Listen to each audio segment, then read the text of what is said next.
Welcome back to Honest Straightforward Reviews. Guys, I'm really excited today to bring to you a comparison between the RTX 3090 Founders Edition and the reference AMD RX 6900 XT and what I believe to be their best AIB versions, which are the EVGA RTX 3090 FTW Ultra versus the SFX's Speedster MERC 319 AMD RX 6900 XT Black Edition.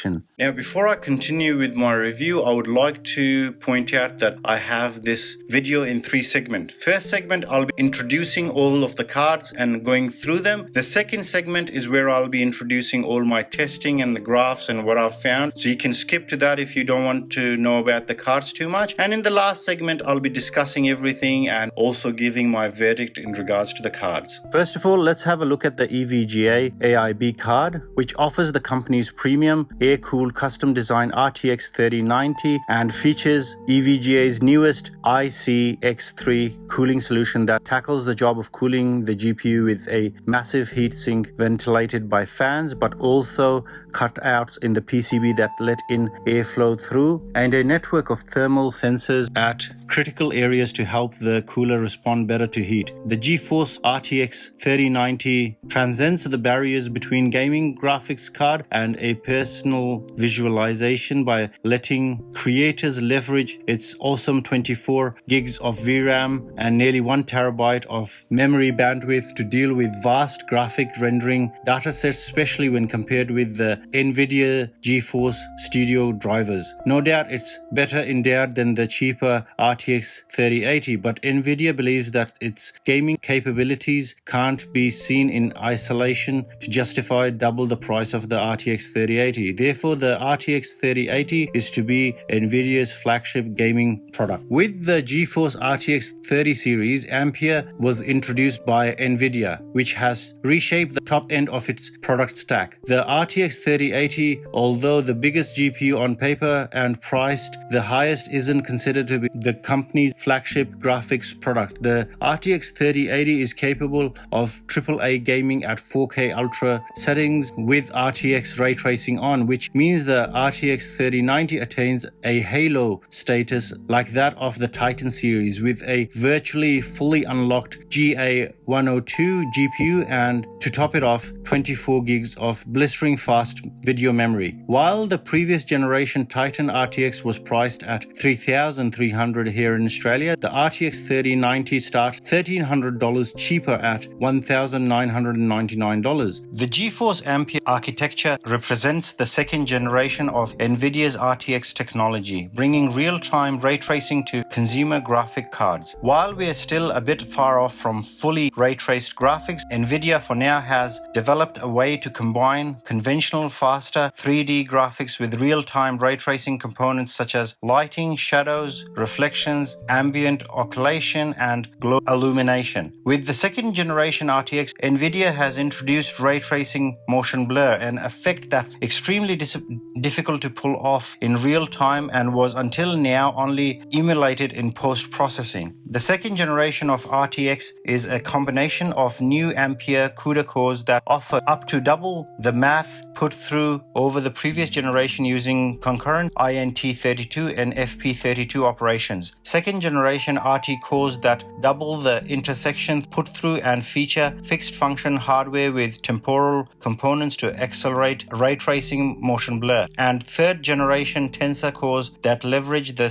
sparsity phenomenon in a deep learning neural nets to accelerate AI interface performance by an order of magnitude. Nvidia combines these with a blistering new memory technology it calls GDDR6X and co-developed with Micron technology. It takes advantage of the new PAN4 signaling format to increase data rates. The RTX 3090 features a 384-bit wide memory bus with 19.5 gigabits memory put through, which works out to an impressive 940 gigabits per second of memory bandwidth. The GPU also takes advantage of the PCI PCIe Express Gen 4 bus. EVGA has taken this GeForce RTX 3090 and bolstered it for the enthusiastic gamers out there and overclock market with its RTX 3090 FTW3 Ultra. The ICX3 triple slot cooler leverages a large aluminum fin-ray heatsink with a high fin surface area and 3 hydrodynamic bearing fans, where the middle fan is pushed slightly out of alignment of the other fans. EVGA also innovated cutouts in the PCB that at various places so the air from the cooler can flow right through, similar to the dual axle flow through cooling solution of the Founders Edition card. The FTW Ultra requires a 3 8-pin PCIe power connectors in order to provide the RTX 3090 with sufficient power to sustain its GPU boost frequencies better. EVGA gave the FTW3 Ultra a exuberant overclock boost of 1800 MHz compared to just 1695 MHz of the Founders Edition. Let's move on to the XFX Radeon RX 6900 XT Speedster MERC 319 Black, which is the company's best binned silicon that you can get your hands on. With the fastest custom design, RT 6900 XT Big Navi graphic card, designed to offer maximum performance out of the box for the RX 6900 XT, the biggest overclock headroom and the quietest cooler when it comes to gaming. The Speedster MERC 319, where the MERC is meant as a short for Mercury, not mercenary or what Google thinks Mercedes, is the company's successor to its popular Thick 3 line of graphic cards based on the original RX 5700 series Navi cards. SFX has taken many lessons from the thick variant by giving the MERC 319 much better ventilation and heat dispersion, and paired it with a custom PCB with an incredibly powerful custom VRAM solution. AMD's new RDNA 2 graphic architecture at the heart of the Big Navi is built on the philosophy of using huge amounts of computing power to accomplish real-time ray tracing and full DirectX 12 Ultimate logo compliance for the latest gen of AAA gaming. The most compute-intensive part of ray tracing is performed by fixed function hardware called ray accelerators. To accomplish its design goals, AMD doubled the SIMD muscle of Big Navi over the previous generation, which should also result in a greater performance uplift with conventionally faster 3D rendering, which still makes up the vast majority of 3D gaming. AMD is hence marketing the RX 6900 XT as a card for maxed out 4K Ultra HD gaming as well as extreme refresh rate for esport gaming. The RX 6900 XT Speedster MERC 319 Black is based on the new 7nm Navi 21 silicon by AMD, which features RDNA 2 compute units. Each of the CUs has one ray accelerator attached to it. AMD also bolstered the memory subsystem by giving the card 16 GB of GDDR6 memory, which is a gen older, running at 16 GB. The memory bus width is 256-bit wide, which works out to 512 GHz of raw memory bandwidth. But AMD has deployed an interesting solution called Infinity Hash to improve memory subsystem performance. This is a 112 megabit last level hash on the Navi 21 silicon with a massive bandwidth the GPU can use as a fast scratchpad. My RX 6900 XT reference design review takes an in-depth look at the RDNA 2 architecture by testing a lot of games on it. The SFX Radeon RX 6900 XT MERC 319 Black pairs AMD's luxurious new GPU with a powerful triple slot cooling solution that uses a large aluminum fin stack heat sink ventilation by a trio of fans. The metal cooler shroud and backplate features perforations to enable free flow of heat exhaust. The card is longer than the PCB underneath, so some of the airflow from the third fan flow through, the hottest design trend in the graphic cards of this generation. SFX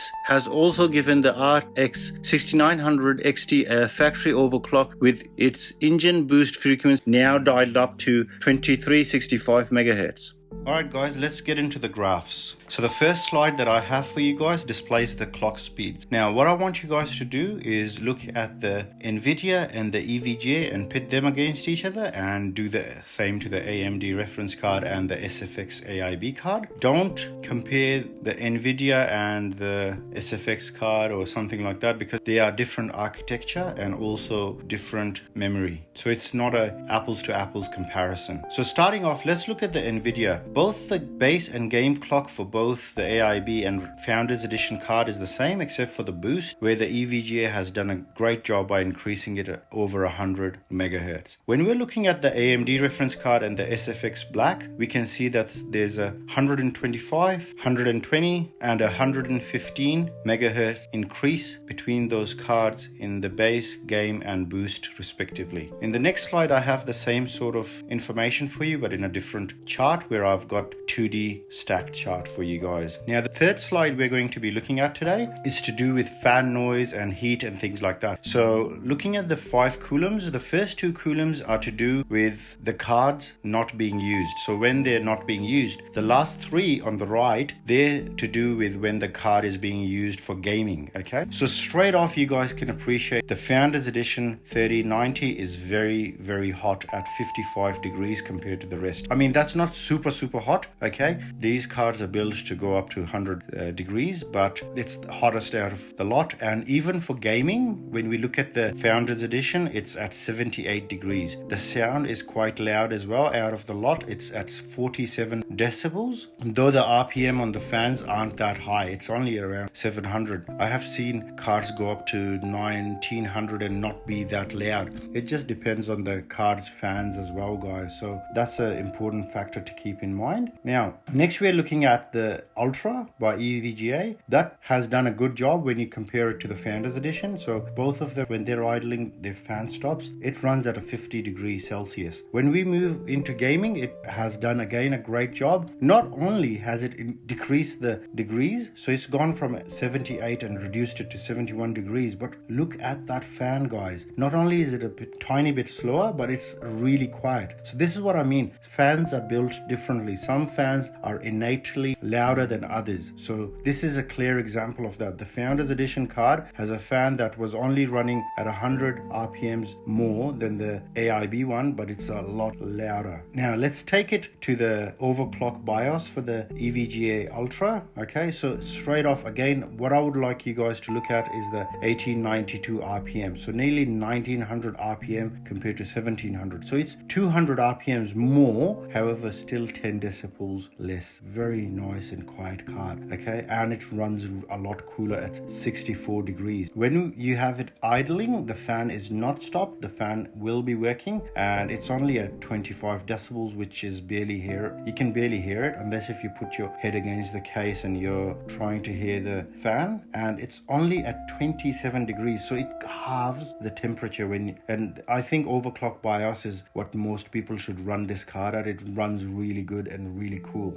Let's look at the AMD reference card. The AMD reference card is nearly 10 degrees cooler than the Founders Edition Nvidia card at 46 degrees when the fan is stopped. When gaming, it's just a bit hotter than the Nvidia card at 79 degrees. But having said that, the RPMs are really low and the decibels hence are only 30 degrees. You could tinker with that and increase the RPMs from 1300 to maybe 1700, same as the Founders Edition, which I didn't. But if you had done it, maybe the sound would have gone to 40 decibels and the temperature would have come down a lot more. So that's something you can keep in mind. Now let's move on to the SFX card in its normal BIOS. So at normal BIOS, they've done a great job as well. 8 degrees cooler, 38 degrees when the fan is stopped, and another 8 degrees cooler when you're gaming at the same decibels. And the fan again is running a little softer. Okay, so about 100, about 80 to 100 RPM slower. Now when you move to Rage BIOS, which is what I again recommend for the SFX because I've used it and it's really nice, it's at 39 degrees when the fan is stopped. Okay, which is good to see. The fan just completely stops and it doesn't go up to 50 degrees or something. It's very manageable at 39 degrees with the fan stop with the Rage BIOS, and it goes up to 72 degrees with just 30 decibels again, and the fan is running a lot slower. So this is amazing, guys. You can run this fan up really hard, have an aggressive fan curve and really push this card in Rage BIOS. What I can report is the Black Edition was overclocking to about 2750 megahertz, which is quite impressive in itself. However, upon introducing the Rage BIOS, I pushed it up to about 2850 before it got a bit iffy, you know. I think if I put this card in a really good system, I can push it a bit more, but that's for another segment. In the comments, let me know if you guys are interested in me overclocking the black card and giving a bit of a guide and also a bit of a sense as to how to overclock and play around and tinker with it and what's the maximum I can overclock it to. So let me know in the comments what you guys want to see, if you guys want to see in that. All right, now let's get into gaming charts. Now, before I go into the graphs for games, I would like to point out that I've taken out Unigine Heaven and Firestrike by 3D Mark and also Time Spy by 3D Mark. I took them out and I've got 16 games that I am testing. Now, a lot of testers out there would advertise like 140 games tested. So what they do is, so I've tested 16 games in essence, but I've tested 4 cards and each of the 4 cards have a 2K and a 4K result. So on one chart, you see one game tested 8 times. So what they do is 16 multiplied by 8, and that's how many games they get. So that's how they advertise it. Now, first of all, let's get into the first game. It's a new game, brand new game that I've got for you guys, is the F1 2020 at max settings. Let's look at 4K. What happens at 4K? At 4K, we see the EVGA Ultra card being on top with 165 frames, which is not surprising. You will see the EVGA card and the GeForce Founders Edition card doing a lot better than the other cards when it comes especially to 4K. Now let's move on to 2K. At 2K, surprise to me, especially because it's such a different card, both of them. The EVGA card is not only priced a lot more, it's a better memory, it's a better clock, and also it has more VRAM. But surprisingly, in 2K, the black card did an outstanding job at 271 frames per second, which is a massive improvement, nearly 8 to 9K's improvement over the Ultra, okay, while not obviously costing that much. Next game slide I have for you guys is Metro Exodus at max settings. Let's look at 4K. At 4K, absolutely the RTX cards do a lot better. The RTX 3090 even beats the AIB card by 5 frames. When we move and look at the Ultra, it's doing 113 frames. Now let's look into the 2K results, where we see the Ultra again being on top of everything at 175 frames, which is a nice healthy 8 frame increase. And to note is the Founders Edition is also beating the black card as well. Next test is Division 2. Division 2 at 4K, we see the EVGA and the Founders Edition being on top of both the AMD cards. When we move to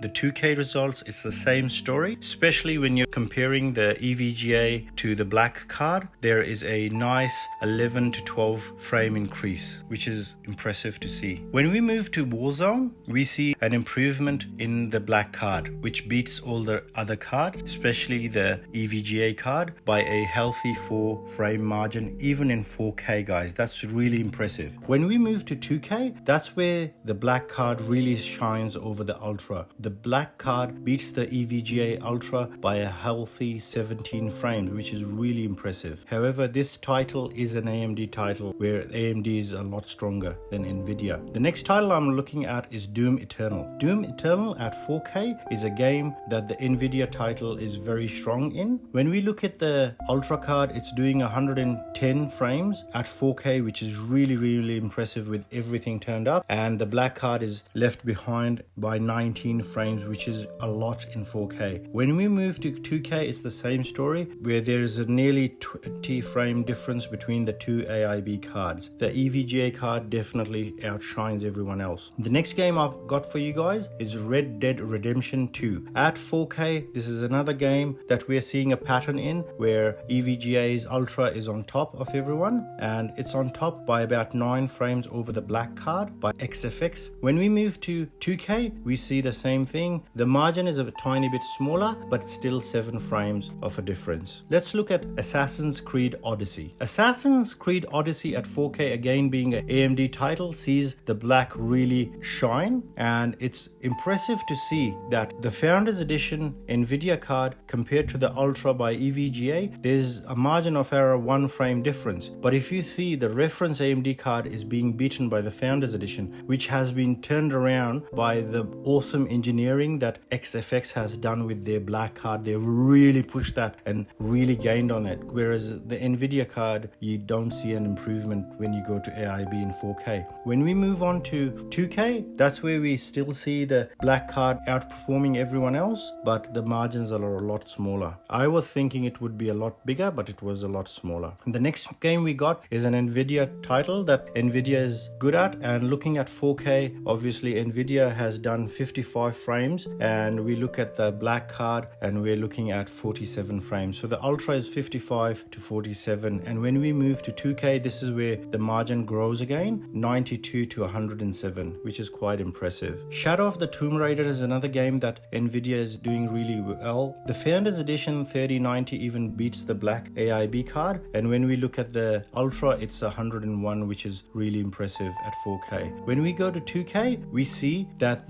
both the reference and Founders Edition cards are the same and the AIB cards are the same, which is a real win for the black. Next game we've got is Civilization 6. At 4K, it's a game definitely where the Ultra is very strong at. 174 to 151 is a nearly 25 frame difference at 4K. That's phenomenal, guys. When we go to 2K, we see the margin of difference being a bit smaller, but still it's a title that the Nvidia and Ultra cards are doing really well in. Let's go to the next game, which is Death Stranding. Death Stranding is a game that didn't see much of a difference in all the cards, although having said that, the Nvidia cards are on top. When you compare both the reference cards, you'll have a difference of 3 frames, and both AIB cards have a frame difference of just 3 frames. When we move to 2K, I was really impressed how well the SFX black card did by topping out the chart at 165 frames, which is a 4 frame improvement over the Ultra. Next game I have for you guys is Battlefield 5. Battlefield 5 is an awesome game at 4K for Team Red. The black card tops out at 132 frames, which is very playable, very impressive. Behind it is the Ultra at a 125, which is lower than the reference 6900 XT, which is quite poor. Let's move on to 2K and see if the difference can be adjusted, and no. The black card really outshines everyone here with a 16 frame difference over the Ultra and a whopping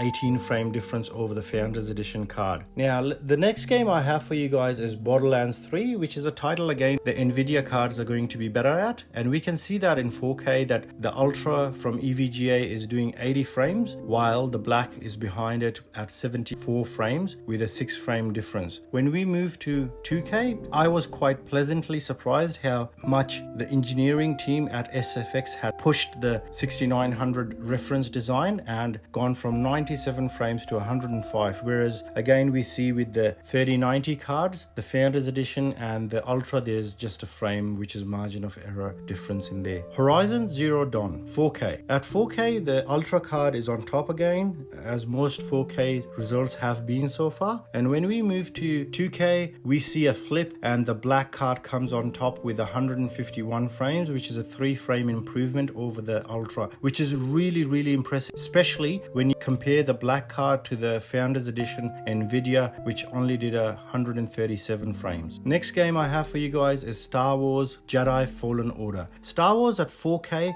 saw the Ultra do really well with a 13 frame increase over the black card at 90 frames and a whopping 17 frame increase over the reference 6900 XT. When we move to 2K, it's much of the muchness, where we see the Ultra being on top with the black at 149. The last game as usual I have for you guys is The Witcher 3. The Witcher 3 sees the Ultra and the Founders Edition being on top of the charts by quite a bit. At 4K, the Founders Edition was doing 120, which was improved upon by the Ultra to 125 frames, which is an improvement of 16 frames at 4K. Is very impressive, guys, compared to the black. Moving on to 2K, the margin is a bit smaller. However, it's still an Nvidia card that leads with 190 over the 189, and the Ultra Ultra 3090 really tops out at 197. Alright guys, let's see what all of this means. Let's get a 16 game average for 4K and 2K results. Let's look at 4K first. First of all, we've got the Nvidia 3090 Founders Edition at 106 frames, which is really impressive for 4K. Let's see what the Ultra does to this. The Ultra puts on another about roughly 6 frames on top of that, topping out at 112 frames. When we move to the AMD RX 6900 XT reference card, we see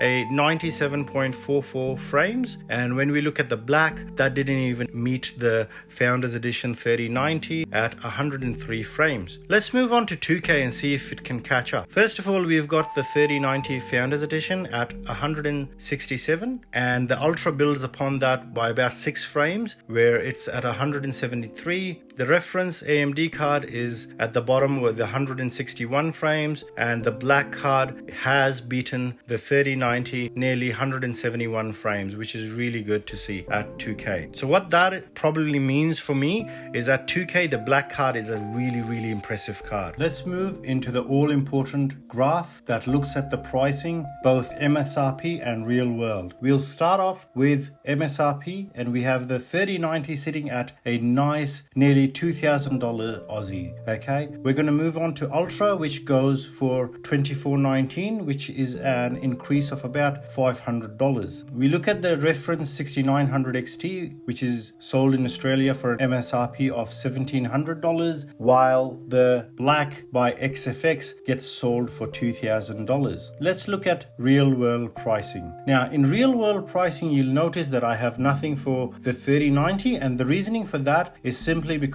the 3090 Founders Edition card is no longer being sold, so I don't have a real world pricing for that. And hence, when we go into bang for your buck for 2K and 4K gaming, I'm not going to have any results for that card, which is a bummer, but I would have loved to have that. But if you can get your hands on that card for $2,000, it's obviously better than the black card. Okay, gives you a lot more bang for your buck. Let's look at real world pricing anyways. The Ultra 3000, I've seen it for more than $3,185, but $3,185 as an average, it's really high, guys. We look at the reference card, which is $1,800, while the black, we didn't see much of an increase, which is nicety to see. What does this mean if you want a game at 2K? Well, if you want a game at 2K and you had your hand on an MSRP price, let's say if you're watching this in a year's time and everything's settled down and it's piped down and you can get MSRP prices, this is your results. Okay, at MSRP, the Founders Edition is very impressive by Nvidia, which is at $11.61. We look at the Ultra, which is $13.92, and down the bottom we have the reference AMD card being the cheapest for 2K gaming at MSRP at $10.51. We move to the black, which sits very nicely at $11.69. That's not too much, that's not too less as well. However, if you keep that in mind, it's a bit more expensive frame cost than the Founders Edition RTX 3090. I would have gone for that price. Let's look at real world pricing. At 2K gaming, we're looking at the EVGA Ultra at $18.33 per frame, guys. Really expensive 2K gaming. We're looking at the reference 6900 XT at $11.13, which is still the cheapest, and the black not too far above that at $11.76. So if you looked between the reference AMD card and the black card, I'll obviously go for the black because it gives you just that overhead and that unclockability, which really lets you push the card, especially in a rage mode. It was really impressive, guys. But if you're obviously not fussed by the money side of things and you wanted just the best, the Ultra is at 13 MSRP is really impressive, but at 18 I'd give it a miss, to be honest, for 2K gaming. Let's see what it means for 4K gaming. We'll start off with the Founders Edition 3090 MSRPing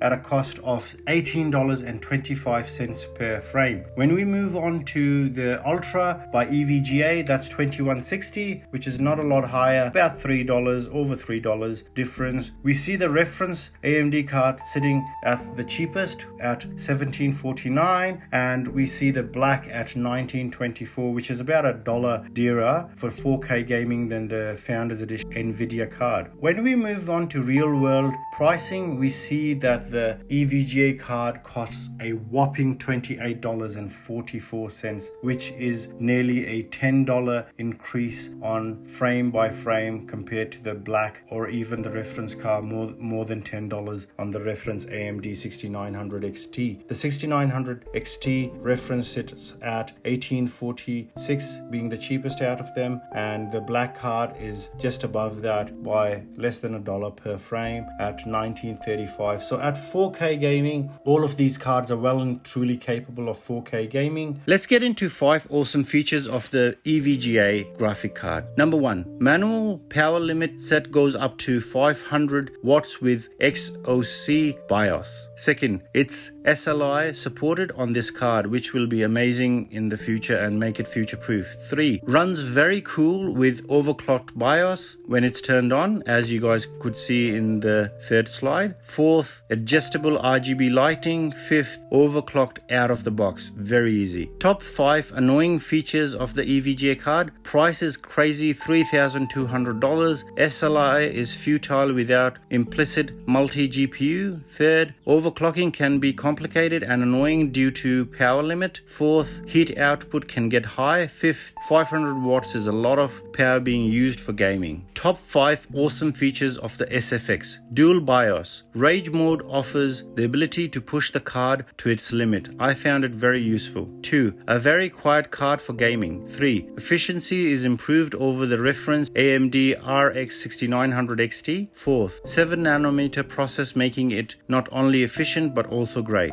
5th, does not go crazy with RGBs. 5 annoying features of the SFX. Ray tracing performance hit is more than Nvidia cards. 2, artificial limiter is applied to overclocking of the memory. 3, the price increase is a bit too much for myself. 4th, doesn't fit inside any eGPU enclosures. I've tried them all. 5th, no tweaking software available or offered by SFX, which is kind of disappointing. You can't really play around with it. Now, let's talk a little bit about the results, guys. So given all the cost and everything like that, I would say, look, if money wasn't an object and you could get your hands on the RTX 3090 Founders Edition, you should absolutely get that card for that MSRP any day, or even a tiny bit above it. I would pay for it any day, because A, you're getting 24 gigs of VRAM. That's just mind-blowingly more than the 16 gigs you're going to get with these AMD cards. Second, you get a lot more mature drivers for gaming and things like that. Third, which is really important to myself, is I'm a developer. I do a lot of editing and things like that. For processing and production work, the Nvidia cards for the first time are beating the AMD cards. The AMD cards generally in the past have been really good, and that's the strong point. For the first time, they're getting beaten in that category. So not only are you going to get a good card that is well priced for the cost, but also a card that has more VRAM, has the ability to play games and do production work on it. You further get much better drivers for ray tracing. You get DLSS 2.0, which is a lot better than anything you can get on the AMD cards. You get RT voice, RT video, which is basically when you have recording using Nvidia's drivers, when you're recording yourself and you just have a different background. It works really well for YouTubers and things like that, and game streamers. And RT voice is something that anyone can use. What it does is basically works in real time, edits all your voice and cancels all the noise in the background and just has your voice. It's really useful, especially when you're gaming and things like that. It's very impressive, guys. So the Nvidia cards are fully loaded with a lot of features and a lot of drivers and things like that. It's really good. When you go for the AMD cards, if you're just gaming and you just want to game and you want the best bang for your buck, then I would definitely go. I wouldn't go the reference AMD card. There's not much of a difference between the reference AMD card,